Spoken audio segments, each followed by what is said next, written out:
Previously we have discussed some of the types of differentiation, which include simple functions,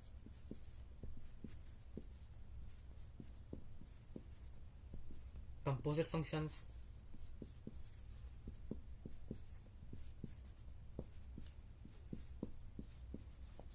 and the composite functions was divided into two of its types. The one was product rule, the second was quotient rule.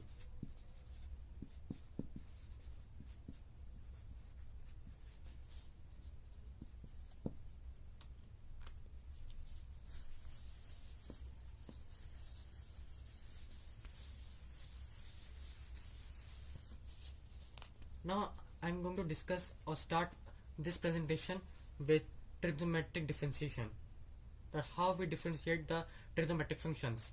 In our syllabus it includes three of the trigonometric functions.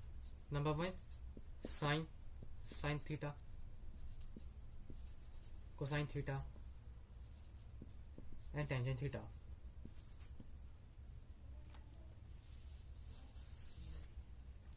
Now for the sine x, we are going to differentiate in this method.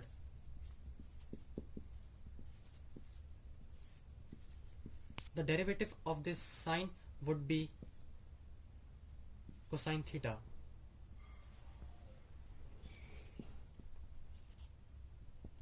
The derivative of the cosine theta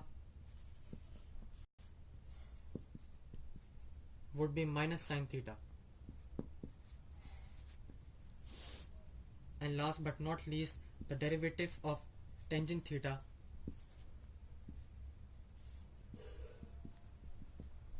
would be secant square theta.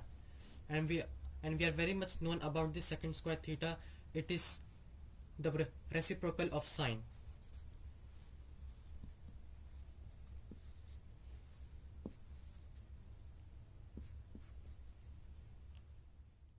Trigonometric derivatives, we have also the derivatives of natural logarithms, or we can say that ln x or e. As we both know that the e is the natural number which is having its base 2.71 something. And now I'm going to show how we will derivate this ln.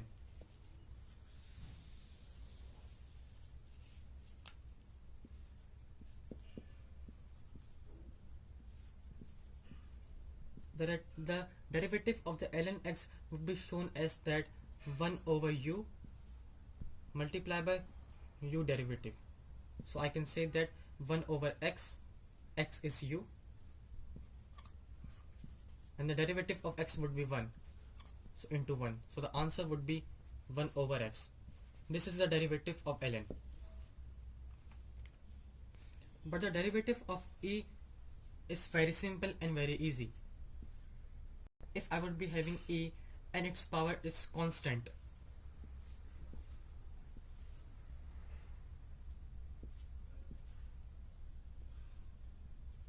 so the derivative of e would be 0 because its power is constant. The derivative is only applied to the coefficient of the variable, which is derivatives of trigonometric functions. We have also the derivatives of ln x and e to the power x. These two derivatives can be seen that if I would write ln x and it would be taken as derivative, so I would consider ln x would be not ln x, only x. I would consider x would be u. So the symbol or the way of writing the derivative would be like that: 1 over u multiplied by u dash means u derivative. So the answer would be 1 over x, and the derivative of x is 1, so multiply by 1.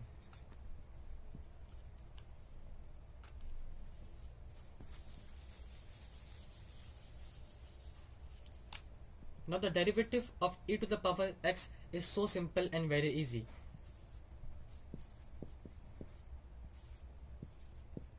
The derivative of e to the power x is only applied to the coefficient of the e to the power x, means the coefficient of x.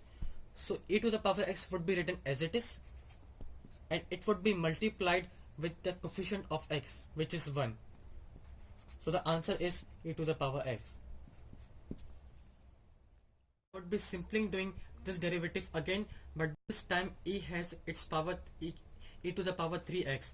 Simply it is written that the e and its whole function is written as it is, e to the power 3x, and it would be multiplied with the derivative of x, which is the power of e, and it is 3. So the answer would be 3 e to the power 3x. Now the first question is ln and its theta is 8x and 8x power has having a square. So it would be written as 1 over u means 1 over 8x square multiply by with the derivative of this 8x square. So it would be 16x.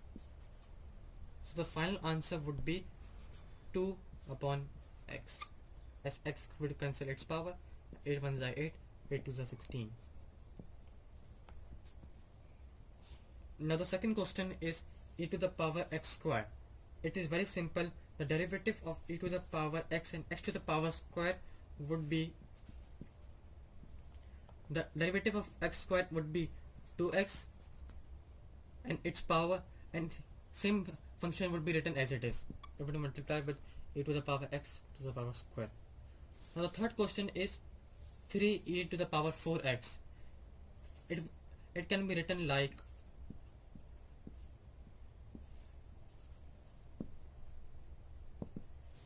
the function would be written as it is.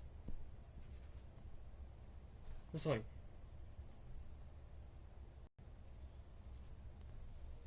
The e function which is having e to the power 4x would be written as it is,